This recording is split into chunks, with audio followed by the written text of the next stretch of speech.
Good morning, good afternoon, and good evening. Welcome back on Isabelle's talk show. And today we've got a guest you've already seen before. She's been on my talk show twice, and she was actually the host at one point interviewing me.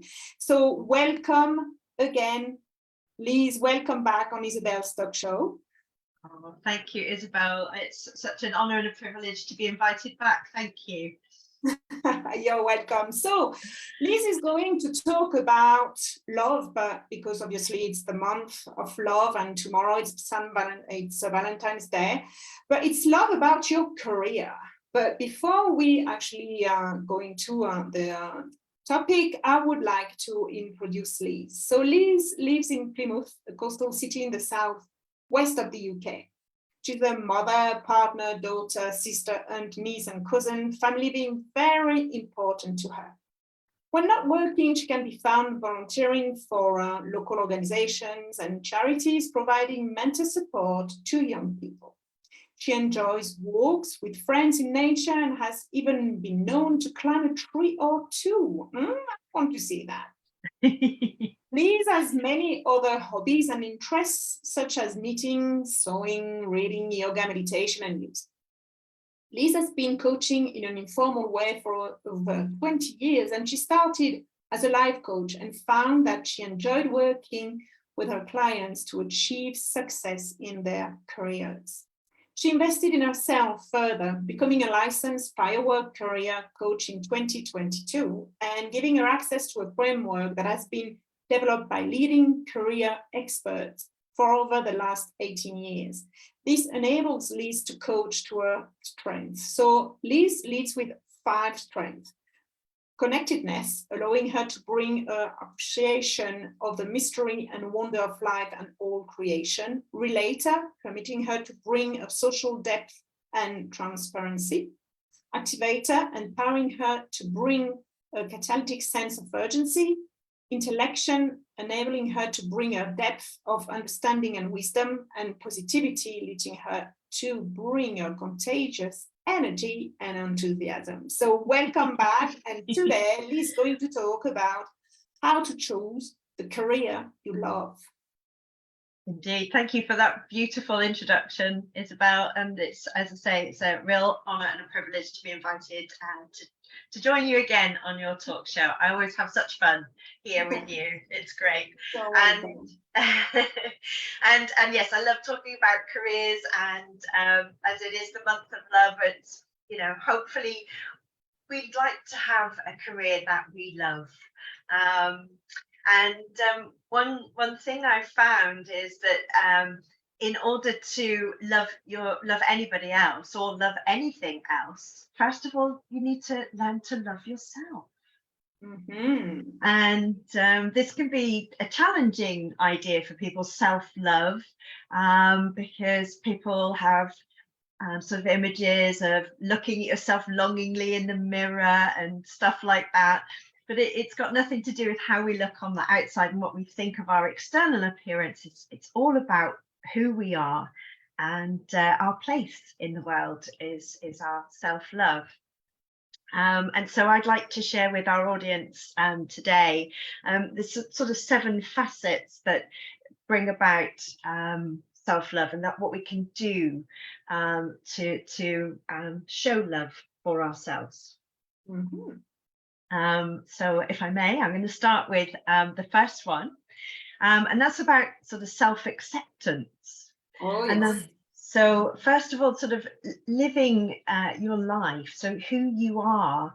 And if from a career perspective, I don't know about you, Isabelle, but I know I and others that I've spoken to have found that they've followed a career path because of suggestions or ideas that have come from other people and haven't come within ourselves. And a great example of this is one of my clients started her career, and during her early career she found that she was great at problem solving, and the problems that she was solving they had the outcome of financial gain for the businesses that she was solving problems for.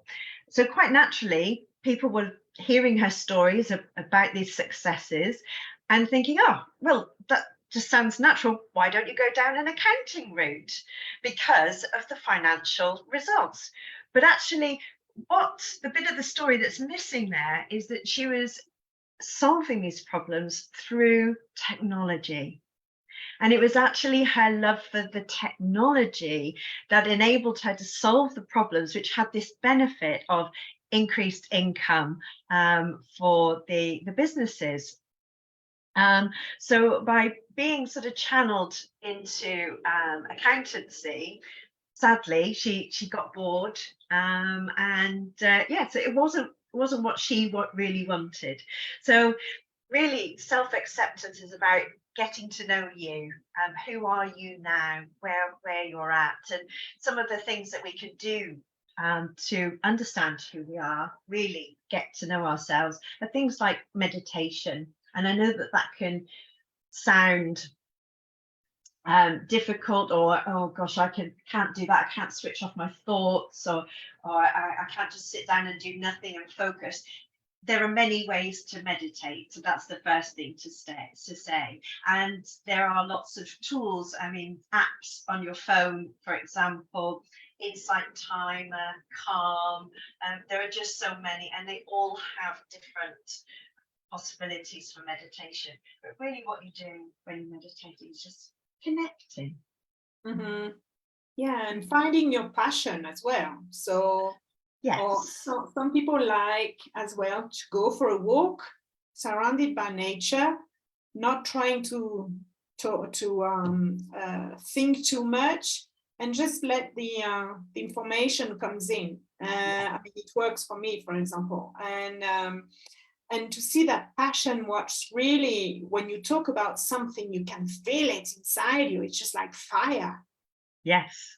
And because we're exposed to the voices of others quite a lot, sometimes the voices that we hear are other people's voices. So it's really understanding, you know, if there's a voice saying, oh, you should be doing this, or you ought to be doing that, or don't do this, then think about whose voice is that. Where does that come from? Is it from within me, or is that someone else's voice that is talking to me?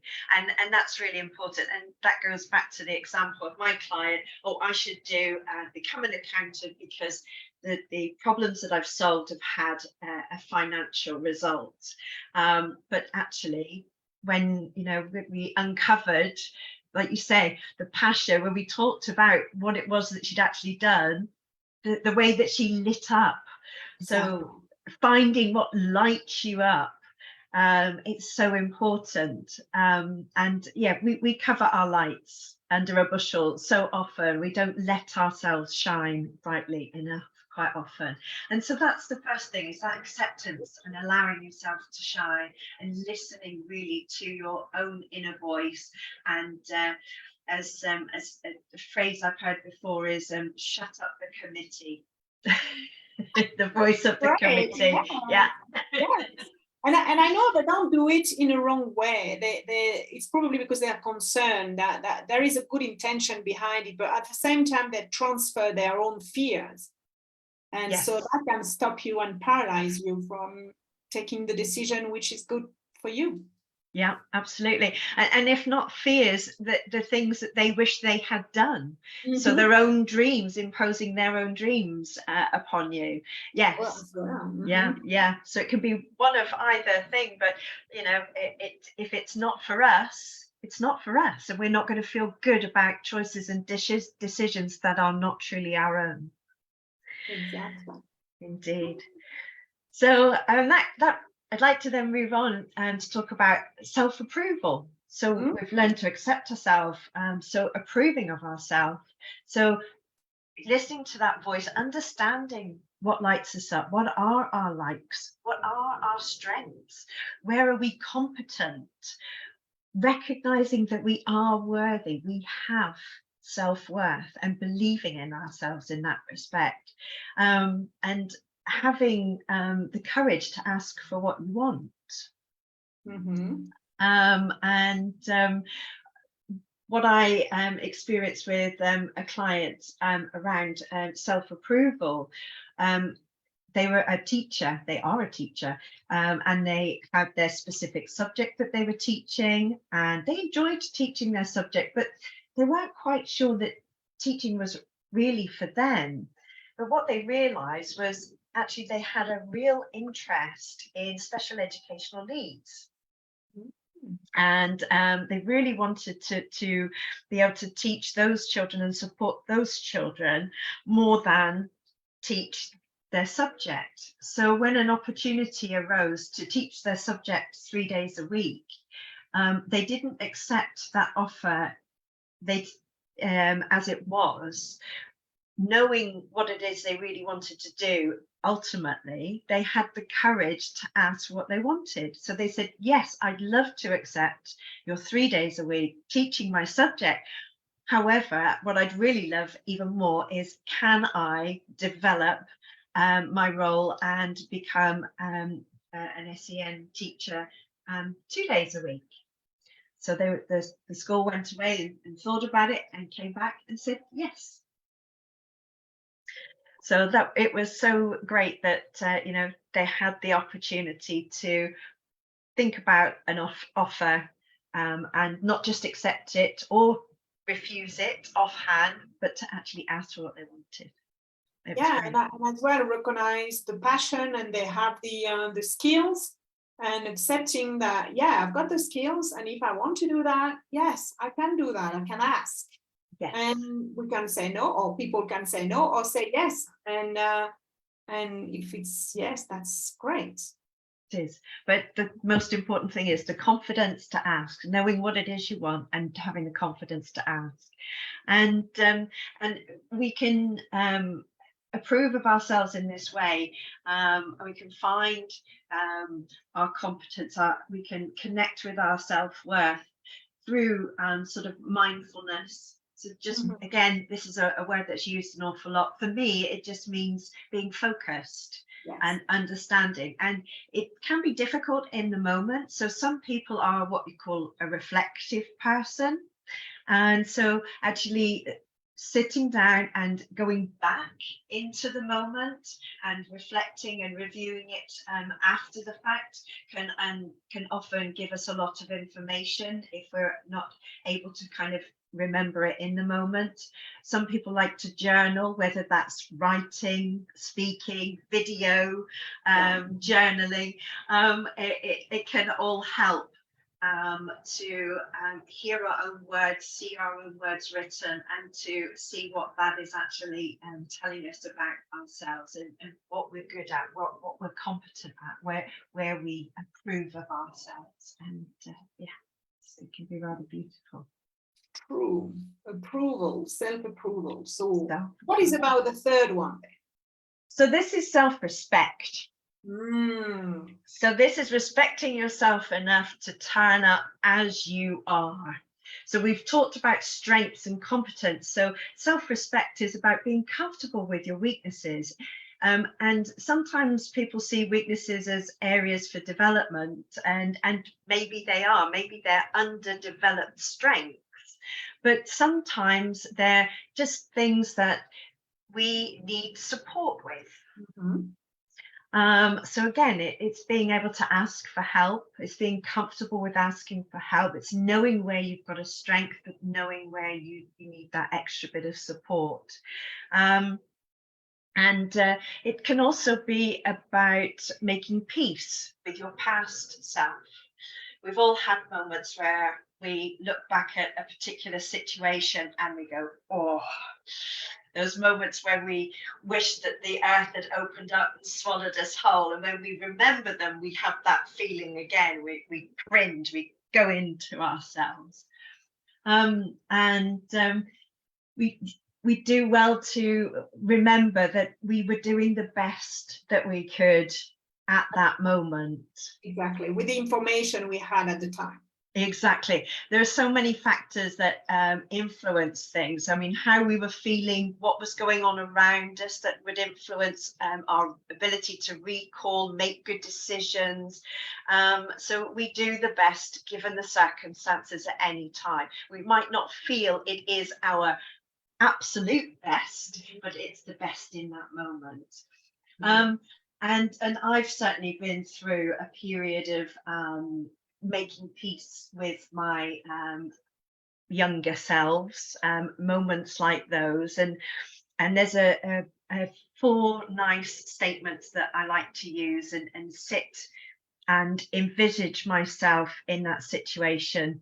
It's not work related or career related, but there's a moment when I was at school, and you know, when you're just on the cusp of sort of going into your teens, and I used the word mummy in the classroom and everyone laughed, and I realized what I'd said and I just shrank. And I carried the shame of that for such a long time because I wasn't grown up enough. I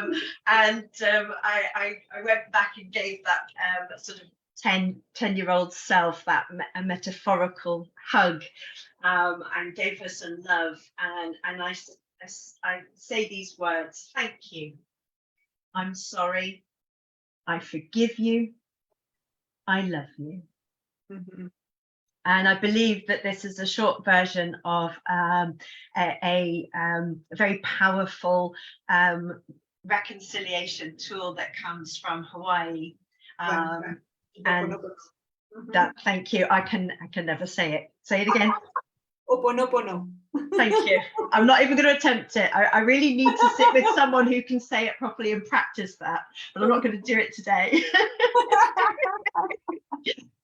But it really helps to sort of sit with that person that you were, and remember that you were doing the best, and to say thank you, to say thank you for being you, or sorry for judging maybe in a negative way, carrying that shame, forgiving you for forgiving yourself for the actions and make the judgment, and then remembering I love you. Yeah, it's being compassionate, really. It is, absolutely, yes. To respect yourself is to be compassionate. Being compassionate, because we tend to do it with others, but with ourselves it's a bit more difficult. But you know, you were talking about self-respect, and what came up straight away was honoring myself in the way that if people tell me to do something and I don't want to, you know, stop being a people pleaser as well. Yes, that's absolutely. Putting boundaries and saying, and it happened to me not long ago, and I just said no. So yes, self-respect. I respect myself, my values, my time. That's self-respect. Absolutely. And that takes us into sort of assertiveness. So when you have that respect, you understand what you want, you've got that self-approval, you accept who you are, you can then be assertive, you can set those boundaries and be very clear. You do it with grace, you can do it with compassion for the other person. Doesn't, you know, you don't need to get nasty about it, but also enables you, when you're assertive, to build positive habits. And they could be new ones, or they could be building upon ones that you already have but maybe don't use as frequently as would benefit you. Saying no to something that would put undue stress or pressure on you, and we find this a lot at work, and especially if you are a people pleaser, and I was once upon a time a people pleaser, particularly in the workplace, and it was one of the worst things about the pressure and stress that I felt in my career, was that I always thought I had to say yes. And when actually it would have been really nice to give myself the permission to say, can I think about that, and allow myself to respond and rather than react. So that's the other thing about assertiveness, is allowing yourself the time to consider a proposition, to take on some extra responsibility, to do something. And yeah, just really be kind to yourself, but with that assertiveness. And actually, people respect you more when you say no than when you say yes, take on too much, and they just see you just sort of fall apart and crumble. When someone does that to themselves, it shows a lack of respect for themselves, and people then respect you less. So yeah. And I think it's really important to that permission, giving yourself permission to remind yourself, it's okay, this is okay for me to say this. Definitely. And as well, as you say, people will respect you more, and will have more consideration for you as well. So it's nice. And I remember somebody saying to me, it's better to say no straight away and get back saying, I've thought about it, and yeah, I can help you, but with those conditions, instead of saying yes, you put pressure on yourself, you feel miserable. Yeah. And the relationship might be affected as well, because you get that resentment, you resent the situation, even the person. So sometimes it's better to say no, and I've learned that, and it works for me. I mean, I have not met a person yet who has started to practice assertiveness and boundaries and giving themselves permission to respond rather than react, who has not been really grateful that they have learned that lesson, that they have brought that into their lives. They feel so much calmer. They feel a greater sense of connection to the people around them, rather than, like you say, this feeling of resentment, but also this wallowing in this misery. It's like a weight, literally the weight off the shoulders. Absolutely. Yeah, indeed. And I guess, that kind of leads into self-mastery. So it's about taking the action that's right for you. Sometimes that might mean some sacrifice. And as Brené Brown, one of my idols, one of my favorite people in the world, she says to choose courage over comfort, to choose what's right over what's fun, fast and easy, and to practice your values rather than just professing them. And this takes courage. And again, the self-mastery might be being assertive about your boundaries, because this is something that you want to do for you. It's important to you.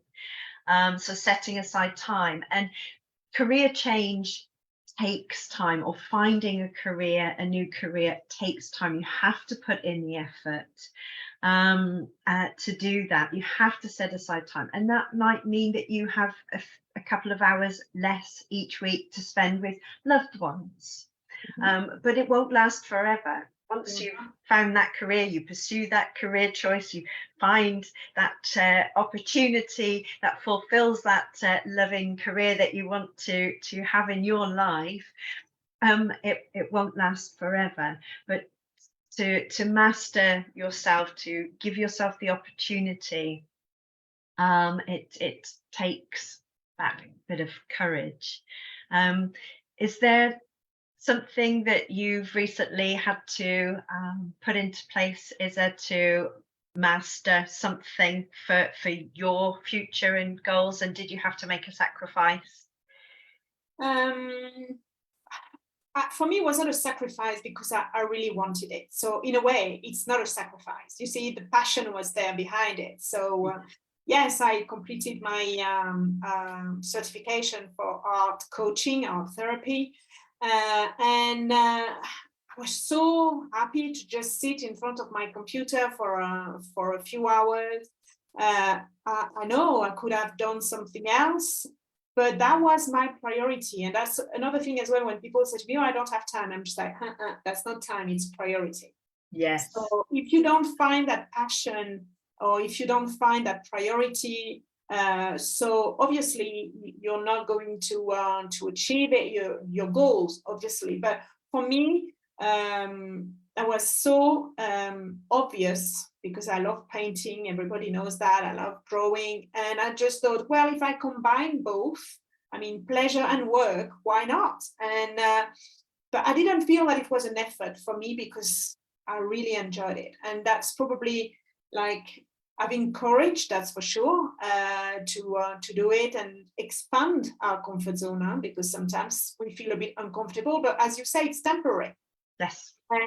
And we suffer temporary, but the success is permanent. Yes. So that's what I always think when I've got a goal, or I want something, or a project, and I'm just like, okay, well, maybe you're not going to see your friend as before, or as much, but hey, what are you going to gain? Yes, indeed.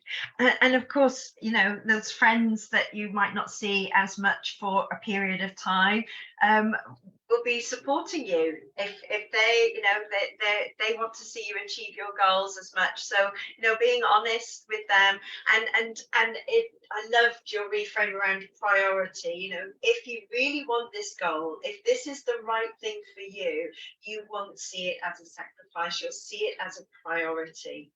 And that's, yes, that's a beautiful way of looking at it. I like that very much. And so if you're not seeing this as a priority, maybe it's something you don't really want, and maybe you need to sort of take a few steps back and think about, well, okay, what have I learned from this situation, and then how can I use that to maybe find something that is more important to me, something that I can prioritize in my life. Yeah, Totally. And just as well, talking about a course, for example, okay, if I don't really want to connect, why not? So where is the passion? Why did I want to do it in the first place? yeah, Right? And why I don't want to do it now? yes. And it's fine. And it's fine. We can change our mind. That's not a problem. We can adjust. But being honest with ourselves. Yeah, absolutely. Yes, really understanding where the change in mind has come from.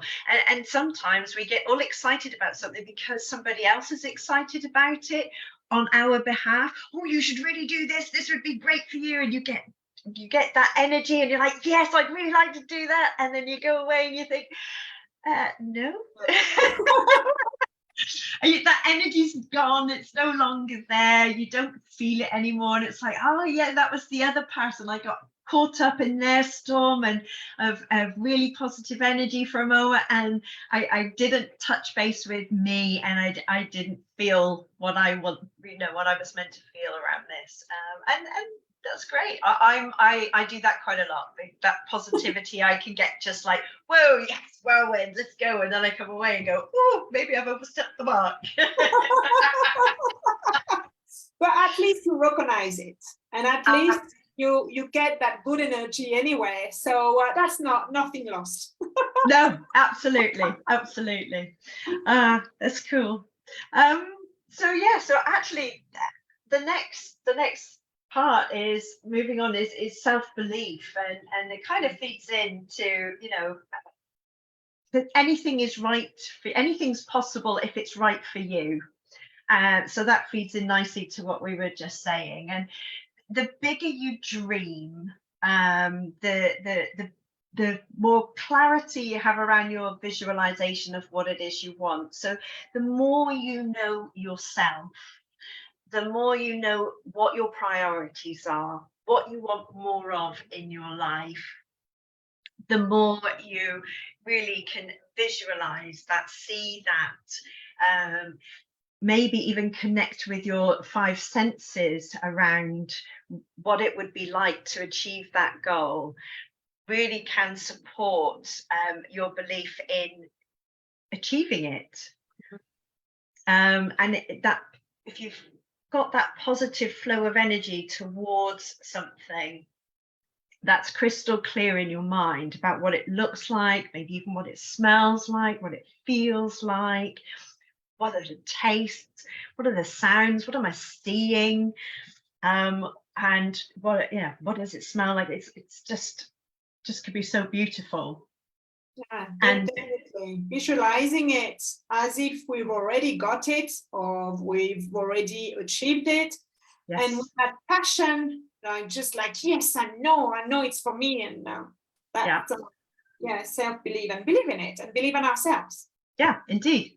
I mean, the negative is true also. If you believe that you can't do something and you can visualize yourself not achieving something, if your energy goes there, you won't. Exactly. So the saying is, where your energy goes, that's where you flow. Mm-hmm. Yeah.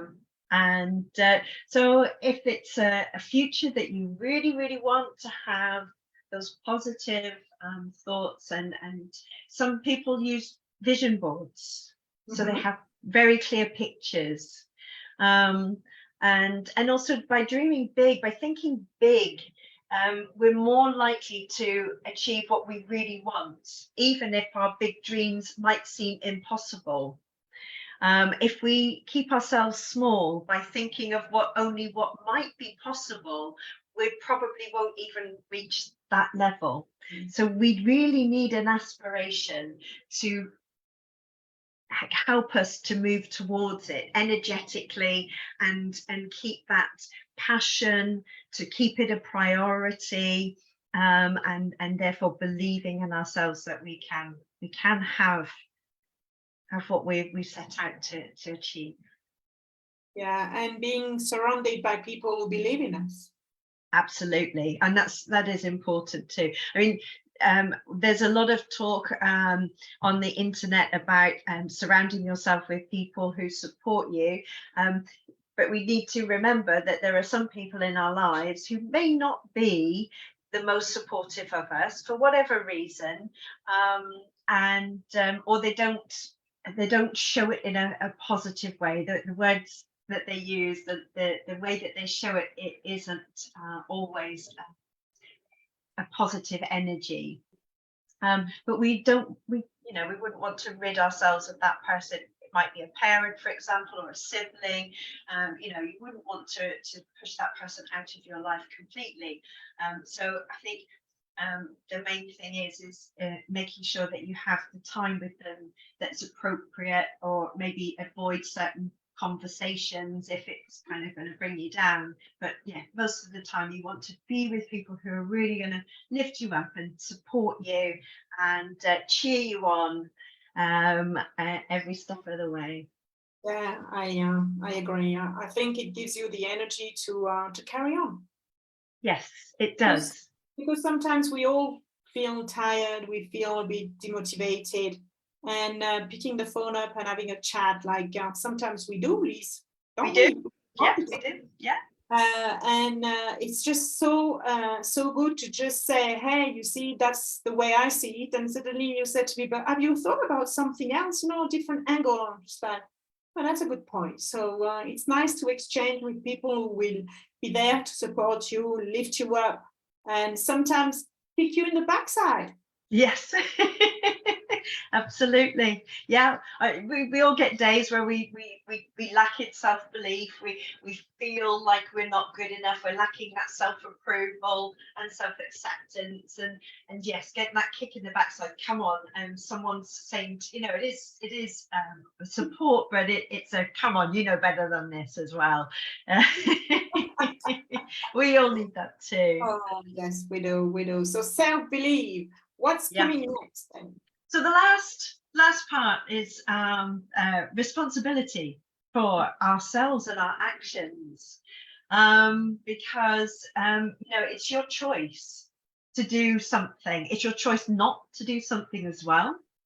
So remembering that if you choose to sit on the sofa, eating chocolate, watching your favorite rom in your onesie, rather than sitting down, spending time with yourself and uncovering who you are, then that's a choice. And if that's your choice, that's okay. If that's the choice you truly want to make, but know that that choice is not going to get you any closer to your chosen career, that career you love. That's going to keep you where you are. And of course, we know that if we just continue to do the same thing, we're going to get the same results.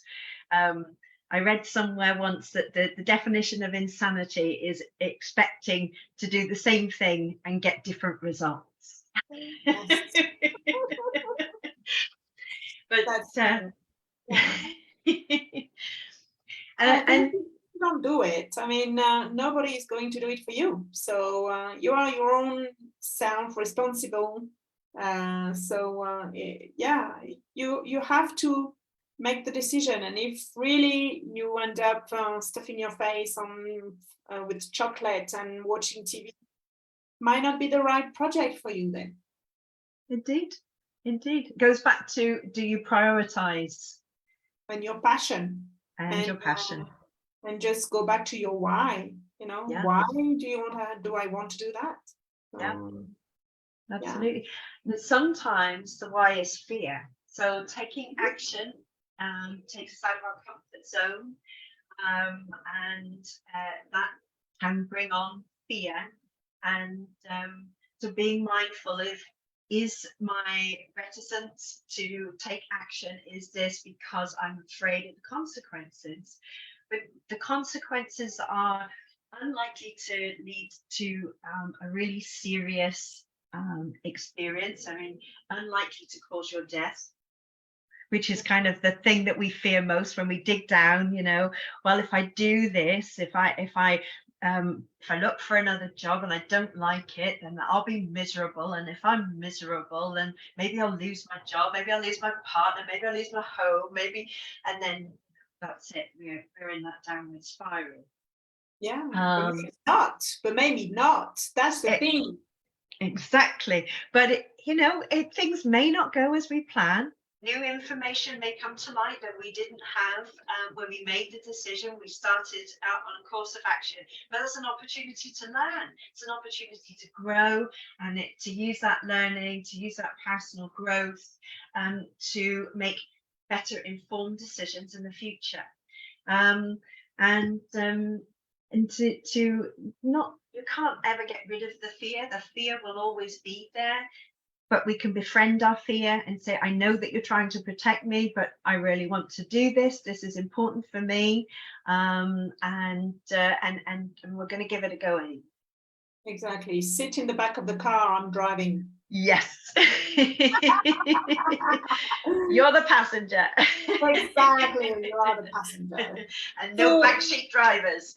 Exactly. So Liz, I've got 6 at the moment. So I've got one I've missed. So self-acceptance, self-approval, self-respect, self-mastery, the self-belief, assertiveness. Oh, assertiveness, that's the one I had missing, and responsibility. Taking responsibility. So that's it, really. It's time to just sit and do some exercises based on those 7 points to find the career of your dreams, right? Indeed, yes. So learning who you are, how to accept yourself, to love yourself. And if you do that, you're less likely to make decisions which lead you to working in a place, or doing a job, or having a profession, or having a career path that is not right for you. And it's so difficult to get up in the morning when you do something you don't like. Oh, yeah. And also, inspiration, just sitting there trying to scroll through the job pages and just seeing job title after job title and thinking, what does that actually mean for me?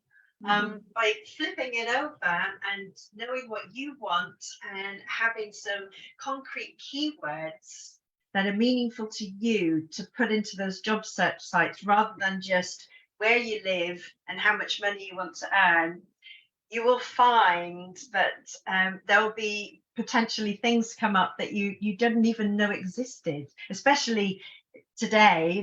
That there are jobs that people are doing today that weren't even invented when most of us had careers advice at school. Yeah, and that's the beauty of it, because the fact that we are skilled, right, and we work on our skills, sometimes it's just like, oh, I can use all my skills for something, and I never thought about this industry, for example, or I don't know, something totally different from where I am now, or change of careers, total change. So yeah, definitely. And right, Liz, I know that. Thank you first regarding the presentation. So people wanting to change careers, at least you got the recipe first before looking for a job on the internet. But I really advise you to contact Liz to help you to find the career of your dreams. And because it's the month of love, I know that for Valentine's Day, you've got an offer, Liz. Tell us about it. I do have an offer. Thank you, Isabelle.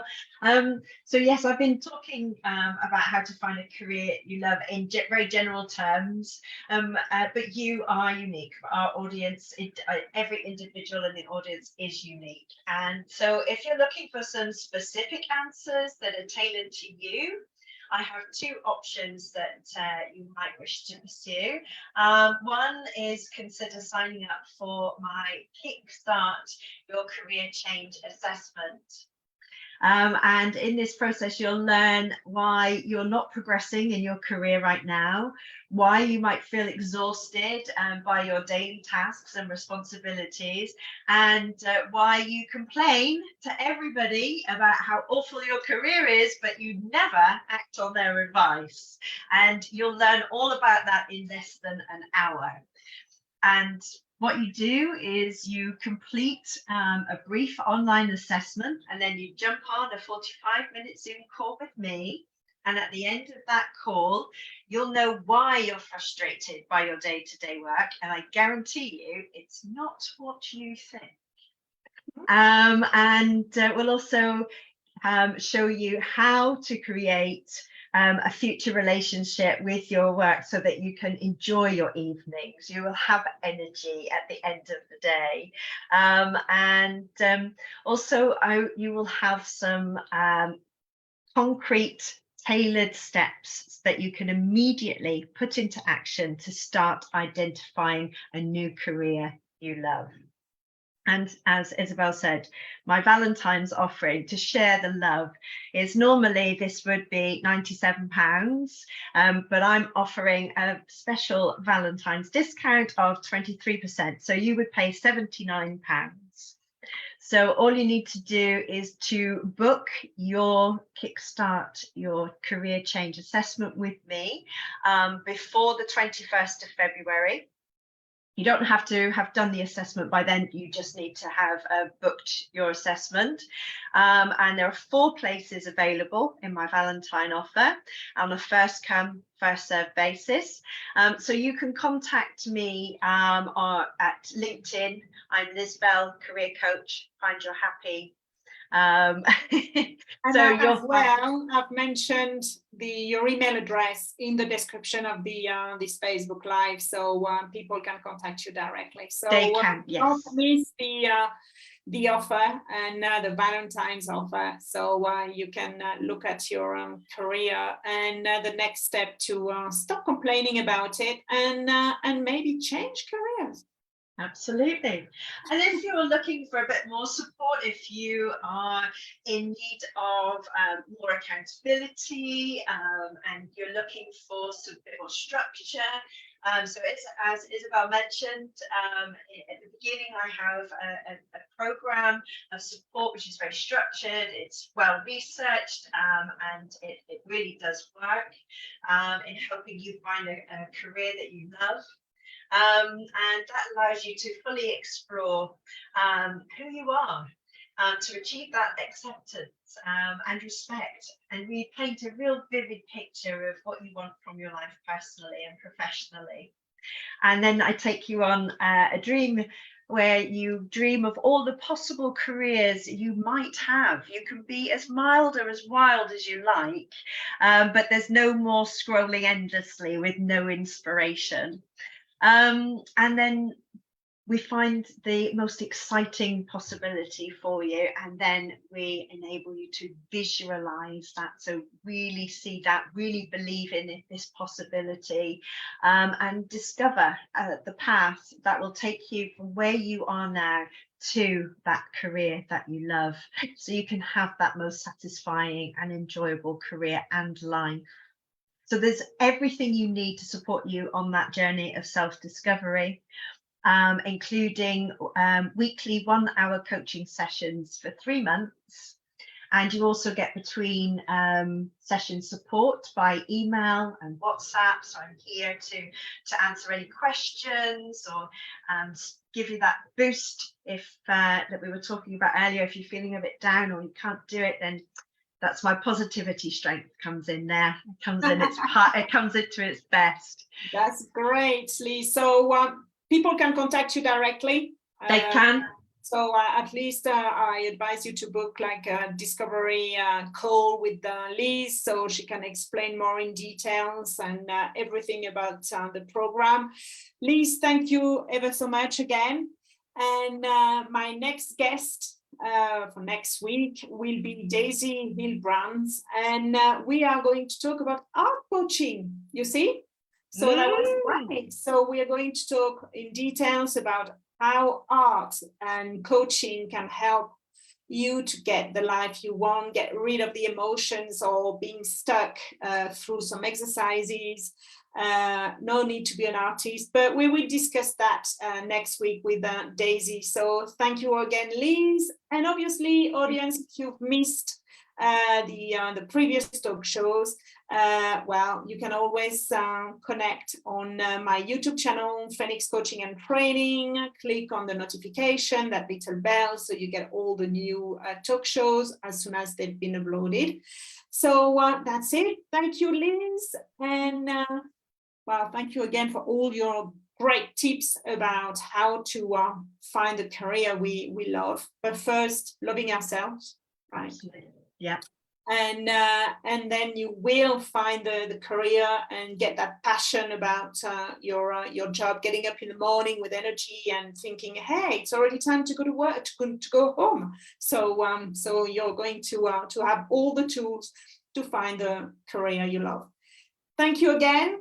And so I'll see you next week. Thank you, Isabelle. Bye-bye.